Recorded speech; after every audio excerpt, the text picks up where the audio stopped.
말씀 보겠습니다. 사무엘상 묵상을 계속하고 있습니다.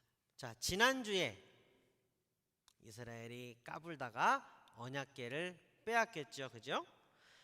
빼앗겼던 언약궤가 있는 곳에서 하나님이 친히 자신의 권능과 위엄을 드러내셨습니다. 블레셋을 매섭게 때리셨습니다. 블레셋은 도저히 하나님의 임재와 징벌을 감당할 수 없었습니다. 그렇게 블레셋이 이제 공포에 떨고 언약궤는 블레셋 도시들 사이를 이제 전전하다가 도저히 이거 우리가 감당 못하겠다, 돌려보내라. 그래서 마침내 다시 그 언약궤는 이스라엘의 땅 기럇 여아림으로 돌아왔습니다. 오늘 본문 중 1, 2절 제가 다시 읽어드리겠습니다. 기럇 여아림 사람들이 와서 주님의 궤를 옮겨 언덕 위에 있는 아비나답의 집에 들여놓고 그의 아들 엘리야사를 거룩히 구별해 세워서 주님의 궤를 지키게 하였다. 궤가 기럇 여아림에 머문 날로부터 약 20해 동안 오랜 세월이 지났다. 이 기간에 이스라엘의 온 족속은 주님을 사모하였다. 자, 여러분들께서 성경에서 보시듯이 언약궤를 빼앗기고서 이스라엘이 할 수 있는 것은 없었어요. 다만 하나님께서 친히 권능을 바라사 하나님의 궤를 이스라엘의 땅으로 돌려놓으셨고 20년간 이스라엘은 하나님을 사모했습니다. 자, 그러던 어느 날 사무엘이 탁 등장했습니다. 그리고 이스라엘 온 족속에게 말하였습니다. 자, 20년간 하나님을 사모하였다고 우리가 말씀에서 이제 보았죠. 하지만 여전히 이스라엘 안에 죄악이 남아 있었던 모양입니다. 사무엘이 이렇게 얘기했습니다. 3절에 기록합니다. 사무엘이 이스라엘 온 족속에게 말하였다. 여러분이 온전한 마음으로 주님께 돌아오려거든 이방의 신들과 아스타롯 여신상들을 없애버리고 주님께만 마음을 두고 그분만을 섬기십시오. 그러면 주님께서 여러분을 블레셋 사람의 손에서 건져주실 것입니다. 자, 사무엘의 이 말을 듣고 이스라엘 사람들이 돌이켰어요. 이어서 4절 읽어드릴게요.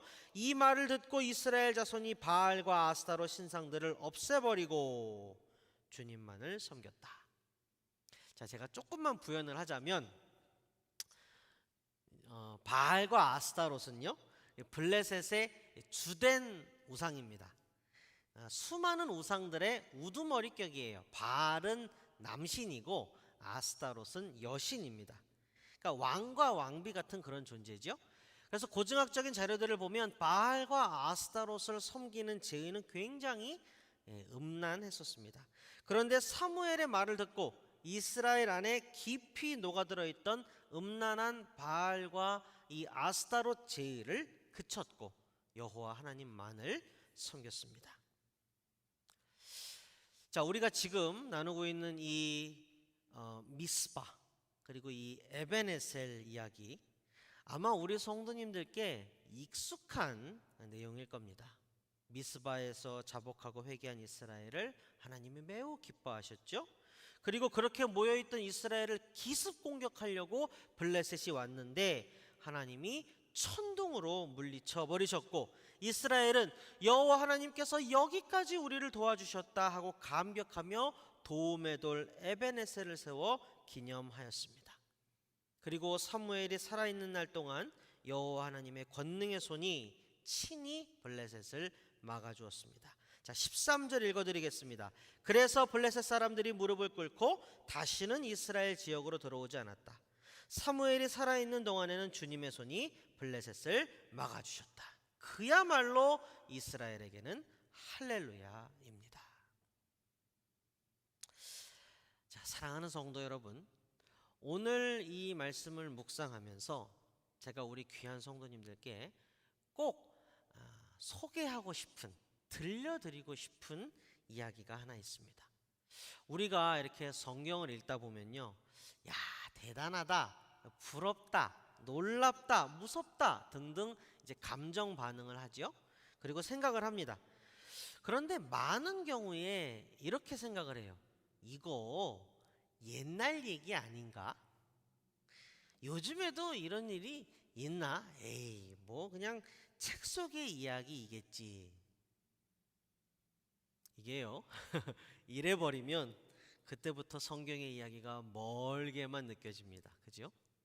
하지만 개인적인 체험이든 역사적인 사건이든 성경의 이야기를 실제로 체험하고 목격하게 되면 그때부터 하나님의 말씀은 책에서 튀어나오죠. 그죠? 그리고 내 심령을 가득 채우게 됩니다. 여러분께서 보신 이야기가 무엇입니까? 이스라엘의 민족적 차원의 회개, 그리고 이에 따르는 하나님의 놀라운 역사. 한 개인의 회개가 아니에요. 이스라엘의 민족적 차원의 회개입니다. 이런 일이 과연 현실에 있었나? 우리네 현실에 그런 게 있었을까? 기쁘게 말씀드립니다. 예, 있었습니다. 분명히 있었습니다. 그것도 우리 사랑하는 대한민국, 우리나라의 우리 선조들에게 이 일이 있었습니다. 지금부터 100여 년 전 1907년 평양 대부흥 운동이 바로 그것입니다. 우리 선진들의 심령에 불을 지폈던, 그리고 이 불이 한반도 사방천지로 퍼져나갔던 전 민족적, 전 지역적 놀라운 사건, 바로 평양 대부흥 운동입니다. 자, 이 엄청난 사건을 이해하기 위해서 우리가 당대의 사정과 상황에 대한 이해가 조금 필요합니다. 당시 조선은 일제의 위협과 억압 속에서 유린당하는 처지였습니다. 백성들 그 마음속에는요, 그 혼란과 패배감이 깊이 자리 잡고 있었어요. 기독교가 전래되고 선교사님들이 들어오시고 선교 사역이 진행된 지 십수년이 되었던 때인데 겉으로는 변화가 보였겠죠. 그죠? 하지만 당대의 기록과 증인들의 증언은 일치하여 말합니다. 교회에 적을 두고 있는 교인이었을지는 몰라도 성도의 모습은 아니었다. 교회에 출입하는 종교인이었을지는 몰라도 참 그리스도 신앙인은 아니었다라고 기록합니다. 그리고 여전히 인권이라고 하는 게 땅에 떨어져 있었습니다. 여성에 대한 무시와 억압 여전했습니다. 음주, 도박, 아편, 퇴폐, 음란 등 도덕적인 문란과 해이는 사람들 사이에 뿌리 깊이 박혀서 빠질 줄 몰랐습니다. 그뿐만 아닙니다. 선교사님들에게도 문제가 많았습니다. 자기들 사이에 알력 다툼, 시기와 질투는 일반이었고 선교 사역의 지지부진함을 조선 사람들의 탓으로 돌리기 일쑤였으며, 그래서 걸핏하면 선교사들과 조선 사람들 사이에 싸움이 벌어졌더랬습니다. 교회와 세속이, 또 복음과 악습이 교묘하고 편리하게 섞인 채 사람들은 계속해서 육적으로 영적으로 죽어나가고 있었습니다. 그러니 한번 보십시오. 바깥에서는 일제가 찔러대고 안에서는 이렇게 골마 있으니 그 누구도 한반도 안에서 희망을 얘기하기가 어려운 때였습니다. 그러던 어느 날 미약하고 초라해 보이는 한 기도회가 시작되었습니다. 남감리교의 화이트 선교사님과 캐나다 장로교의 맥컬리 선교사님께서 두 분이 원산에서 시작한 기도회였습니다. 시작은 미약했을지 몰라도 성령의 기름 부으심은 놀라웠습니다. 이 기도회는요, 이내 원산 지역 대다수 선교사님이 참여하는 기도회가 되었고, 그 기도회의 강사로 초대를 받은 캐나다 출신의 하디 선교사님에게 성령이 특별히 임하셨습니다. 하디 선교사님에게 성령이 임하셨을 때 가장 또렷하게 드러난 첫 번째 변화는 바로 회개였습니다. 하디 선교사님은 수많은 다른 선교사님들과 성도님들 앞에서 성령의 조명하에 자신의 죄를 낱낱이 고백하였습니다. 미워했던 형제에게 찾아가서 내가 당신을 미워했습니다. 잘못했습니다. 미안합니다. 나를 위해서 기도해 줄 수 없겠습니까? 이렇게 회개의 역사가 일어났습니다. 원산에서 촉발된 회개의 불꽃은요, 얼마 뒤에 평양으로 옮겨 붙어서 거기서 폭발했습니다. 1907년 1월 2일부터 15일까지 평양 장대현 교회에서 진행된 사경회에서 성령의 바람이 불었습니다. 길선주 장로님이라는 분이 계셔요. 그 길선주 장로님이 수천 명 성도들 앞에서 자신의 죄를 쏟아내었습니다. 이어서 모든 성도들이 진심으로 전심으로 통곡하며 회개하였습니다. 그리고 성령이 불러일으키신 회개의 바람은 한반도 각지로 뻗어나가 조선 땅 전체를 덮었습니다. 이것이 바로 조선의 영적 대각성을 불러일으킨 평양 대부흥 운동입니다. 분명히 역사적 사실입니다. 자, 시간이 흘러서 평양 대부흥 사건 이후 3년 뒤에 1910년에 한일 병탄이 이루어집니다. 나라를 빼앗기는 비극이 벌어졌습니다. 그런데요, 많은 역사가들이 입을 모읍니다. 당시 조선을 둘러싼 외세의 정황과 모든 조건을 고려했을 때 조선은 사라지는 게 당연했습니다. 도저히 나라가 존속할 수가 없는 상황이었어요. 그럼에도 불구하고 조선이 망하지 않고 견디어낸 힘이 어디에서 왔는가? 이거를 역사가들이 찾았거든요. 그런데 자기들끼리 입을 모읍니다. 이거 이외에는 설명이 안 된다. 수많은 조선인의 영과 혼을 일깨운 평양 대부흥 운동과 이에 뒤따른 전국적 회개와 영적 각성이 큰 힘이 되었다고 그들이 말합니다. 사랑하는 성도 여러분, 오늘 본문에서요, 사무엘은 처음으로 이스라엘의 전면에 등장합니다. 전면에 탁 등장합니다. 그간에는 하나님과 사람에게 모두 사랑받으며 안에서 뒤에서 묵묵히 영적 지도자로서의 역할을 해왔지요. 그러나 이제 이스라엘의 마지막 사사로서 온 이스라엘을 전방위적으로 지도하며 우뚝 섭니다. 그가 그렇게 이스라엘의 전면에 나서며 제일 먼저 한 일이 무엇이었는지 우리는 지금 보았습니다. 오늘 설교의 제목이기도 합니다. 무엇입니까? 미스바로 모이게 하였다. 미스바로 모이게 하였다. 하나님이 모으신 것이지요. 하나님의 말씀은 미스바로 모이게 한 이유를 또렷이 밝히고 있습니다. 제가 5절을 다시 읽어드릴게요. 그때에 사무엘이 이스라엘 사람들을 모두 미스바로 모이게 하였다. 그들의 죄를 용서하여 달라고 주님께 기도를 드리려는 것이었다. 사무엘이 이스라엘의 지도자로서 역할을 시작하면서 제일 먼저 한 일이 무엇이었습니까? 바로 모든 사람이 마음을 모두어 회개하게 하는 것이었습니다. 한 개인뿐만이 아니라 온 이스라엘 민족의 마음을 하나로 모아 회개하게 하는 것. 이것이 사무엘이 이스라엘의 지도자로서 전면에 서면서 했던 첫 번째 사역이었습니다. 한 주간 말씀을 준비하면서 이제 본문을 묵상하면서 저에게 사무엘과 어떤 다른 한 사람이 겹쳐 보였습니다. 그 말도 겹쳐서 들렸습니다. 우리 성도님들과 일을 나누고 싶습니다. 누굴까요? 누구와 겹쳐 보였고 누구의 말과 겹쳐 들렸을까요? 마가복음 1장 14절 15절 제가 개역 개정역으로 읽어드리겠습니다.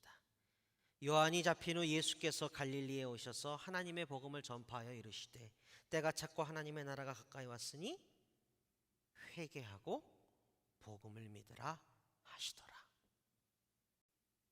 예수님이 세례를 받으시고 공생애를 시작하시면서 하신 첫 번째 일이 무엇입니까? 바로 회개의 촉구입니다. 엉망진창으로 일그러져 있던 이스라엘 사람들, 갈피를 잡지 못하고 우왕좌왕하던 이스라엘 사람들, 여호와 하나님과 바알과 아스타롯을 몽땅 뒤섞어 놓고 입맛대로 편의대로 필요대로 믿는다고 하는 사람들, 로마의 압자하에서 복수가 정의라 생각하고 폭력과 술수가 방법이라 생각하는 사람들, 이 모든 사람들에게 사무엘도 예수님도 같은 말을 했습니다. 회개하라, 회개하라. 제가 지금 한 10년 정도 목회한 지 한 10년 정도 되었는데요, 수많은 성도님들과 대화를 나눴습니다. 저에게는 값으로 따질 수 없을 만큼 너무나 귀한 그런 대화의 경험치들입니다. 자, 그 대화 속에서 제가 한 가지 사실을 발견하게 됩니다. 에벤에셀을 아시는 분은 참 많습니다. 에벤에셀은 다 아세요. 왜냐하면 필요하거든요. 이것도 부족하고 저것도 바라니까 하나님의 도움이 메꿔주심이 필요합니다. 제가 에벤에셀이라는 말로 축복을 해드리면요, 참 좋아하십니다. 그런데요, 저는 하나님의 말씀을 맡은 하나님의 종으로서 반드시 진리를 온전히 전해야 하는 책임이 있습니다. 이 책임에 충실하는 것이 제가 하나님 앞에서 해야 마땅한 정직과 성실입니다. 하나님의 말씀은 우리에게 가르쳐 줍니다. 에벤에셀을 말할 때 사실은요, 반드시 한 가지를 더 함께 같이 말해야만 합니다. 그것은 바로 미스바입니다. 미스바가 없었으면 에벤에셀도 없었습니다. 더 분명하고 또렷이 말씀드리겠습니다. 예전에 한번 말씀드렸던 건데요, 논리학에서 A면 B인 경우에 A를 B의 충분 조건이라고 한다 말씀드렸습니다. A면 무조건 B입니다. 예를 들면 우리가 미국 땅에 살면 우리는 무조건 지구에 사는 겁니다. 왜냐? 미국이 지구에 들어있으니까요. 사랑하는 성도 여러분, 꼭 기억해 주시기 바랍니다. 사람은 모르겠고요, 우리 하나님에게는 미스바이면 무조건 에벤에셀입니다. 사람은 모르겠어요, 제가. 그런데 성경에 기록되어 있기를 하나님에게는 우리가 미스바하면 반드시 에벤에셀입니다. 왜일까요? 하나님은 태초부터 우리를 도우시는 분이었기 때문입니다. 우리를 돕고 축복하고 싶어서 못 견디는 분이시기 때문입니다. 그리고 미스바의 회개야말로 하나님이 가장 기뻐하시는 것이기 때문입니다. 얼마나 기다리시고 얼마나 기뻐하시면 13절에서 뭐라고 말했습니까? 주님의 손이 블레셋을 막아주셨다. 바닷물과 강물과 뜨고 지는 태양을 막아버리시는 하나님의 손이 직접 블레셋을 막아주셨다고 하지 않습니까? 얼마나 회개가 절대적이고 중요한 것이면 예수님이 공생애를 시작하시자마자 회개부터 말씀하셨겠습니까? 예수님은 우리에게 영원한 생명을 주러 오셨다고 하셨습니다. 생명을 얻고 더 풍성히 누리게 해주러 오셨다고 했습니다. 생명을 얻기 위해서, 다시 말해 살기 위해서 제일 먼저 해야 하는 일이 무엇이냐? 바로 회개라는 것을 우리는 사무엘의 사역의 시작점에서, 미스바에서 예수님 사역의 출발점에서 발견할 수 있습니다. 앞에서 말씀드렸던 평양 대부흥 운동과 같은 회개 운동 그리고 영적 대각성은요, 사실 당대 한반도에서만 있었던 것이 아닙니다. 미국의 무디 부흥 운동, 그리고 이 근처에 여러분 아시지요? 아즈사 부흥 운동, 그렇죠? 그리고 영국 웨일즈 부흥 운동, 인도 카샤 부흥 운동, 이미 세계 전역에서 일어나고 있었습니다.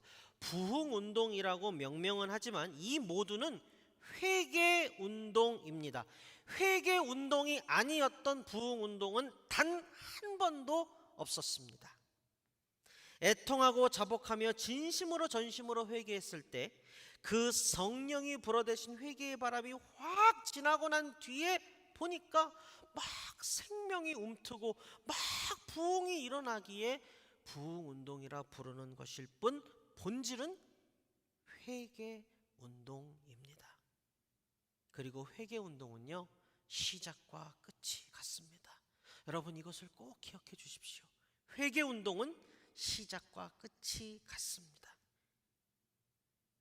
회개하게 하시는 이가 성령이요, 내가 만난 예수 당신도 만나보십시오라고 전하게 하시는 이도 성령입니다. 회개 운동은 시작과 끝이 같습니다. 미스바에서 회개의 영으로 임하신 분은 성령이십니다.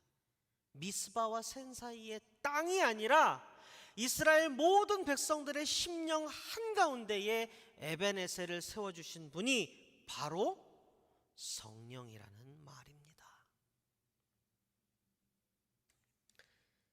말씀을 맺겠습니다. 우리 성도 여러분, 사랑합니다. 축복합니다.